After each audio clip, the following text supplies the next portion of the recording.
Alright lads, my name is the Meta Goblin and welcome to my story recap for Fallout 4. This video is for those of you who are thinking about buying the fourth game, but worried that it will be difficult to understand the story without playing the other games.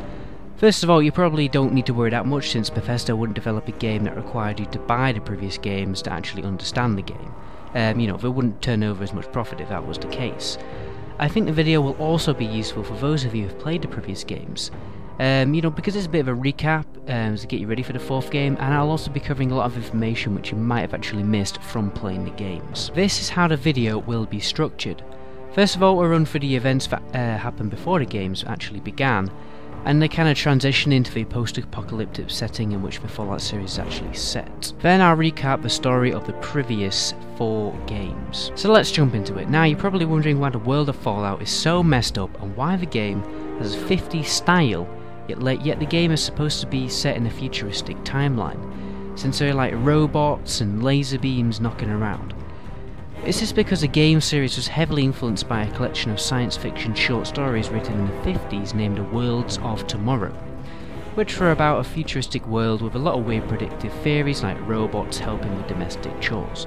So that's why you have 50s music playing on your Pip-Boy while robots shoot laser beams at you in the game. Now let's get on with the actual story. The events that ignited the destruction of civilization all began in the year 2050 when the world's resources finally ran dry. The Middle East demanded extensively high prices for their oil reserves, which resulted in a war now known as Resource Wars. The last event of nuclear warfare occurred at the end of World War II, until the city of Israel was destroyed by a nuclear device. The United Nations disbanded and the world fell into chaos and turmoil until the drama was blotched out by a mass nuclear war, which turned the Fallout world into the post-apocalyptic setting which the games are set. This was later referred to as the Great War, with the USA, China and the USSR obliterated each other with nuclear missiles and completely transformed the world's climate into an intoxicated and eroded barren wasteland. But humankind survived by the skin of their teeth. Some hid in vaults which were designed to protect people from a nuclear holocaust, but some, however, weren't so lucky. The high levels of radiation resulted in humans mutating into ghouls. The radiation caused their skin to decay but gave them inhumanly long life and a tolerance to radiation.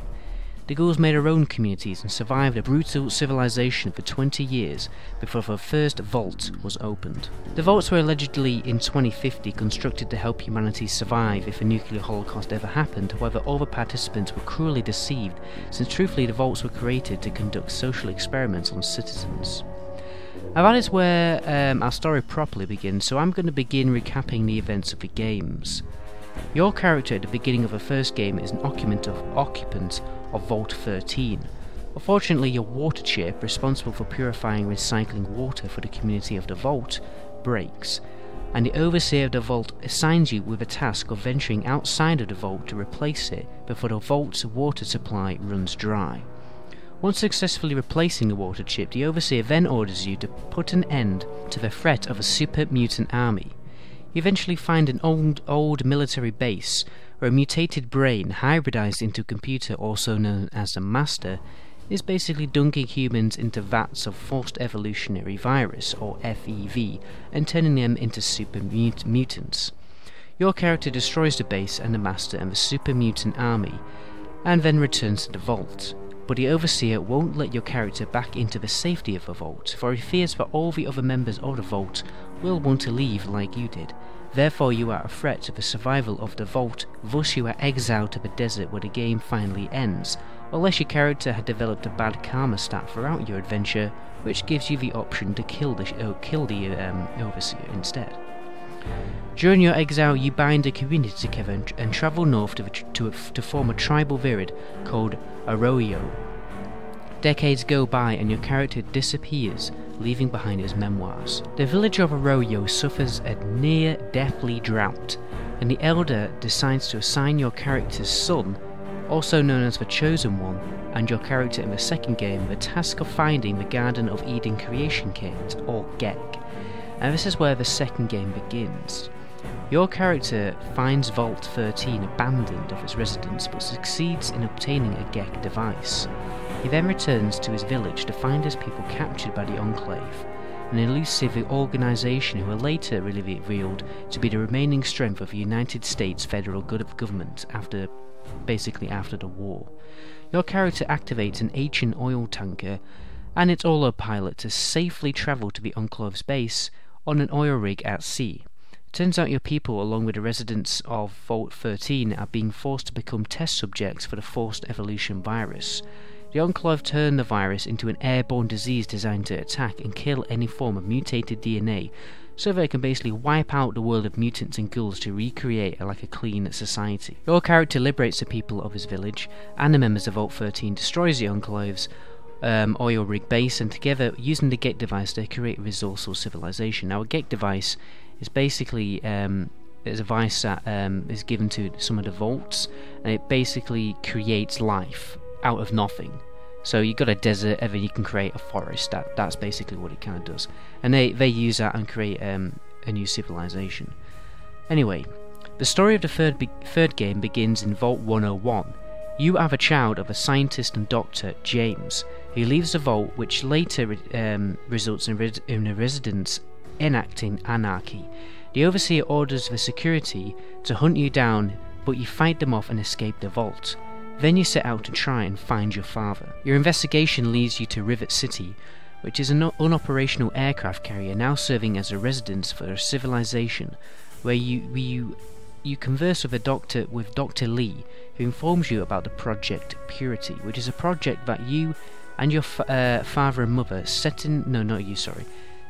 basically a project your father and mother set in motion to purify the waters of the Potomac River with a Garden of Eden creation kit. Basically, they want to purify all the water of the world so that people can properly drink water again. You track your father to Vault 112, where you free him from the clutches of a twisted overseer who has turned his vault into a virtual reality program. Once freed, you and your father return to Rivet City, where you rally a group of scientists to the Jefferson Memorial with the intention to begin the water purifying project by creating a water purifying machine. Fortunately, the Enclave, the main antagonist from the second game, invade the memorial. Your father floods the area of radiation to try and stop the Enclave's leader, Colonel Augustus Autumn, killing himself in the process while Augustus survives. After you escape, you journey to Vault 87 to acquire the GEC device, and find that the vault has become a testing site for the forced evolution virus and the main source for super mutants in the wasteland. When you leave the vault, you are ambushed and captured by the Enclave. You are taken to their base at Raven Rock, where you discover that the president of the Enclave, John Henry Eden, intends to use the GEC device to pump the forced evolution virus into the water and kill all mutant and contaminated life, while the members of the Enclave survive because of their genetic purity as a result of their isolation, so that they can rebuild the world. Basically the same thing they wanted to do in the second game. You escape to the Citadel, home of the Brotherhood of Steel, a military faction who lead an assault on the Jefferson Memorial with your character in order to restore Project Purity. You can either offer Colonel Autumn to give up, or you can kill him. Dr. Lee then informs you that the purifying machine is ready to be activated, but there are high levels of radiation within the control room. You can either order Sarah Lyons, a member of the Brotherhood, to sacrifice herself to activate the machine, or go in yourself and get killed by a large radiation spike. And there you go, the game ends, and we'll move on to Fallout New Vegas.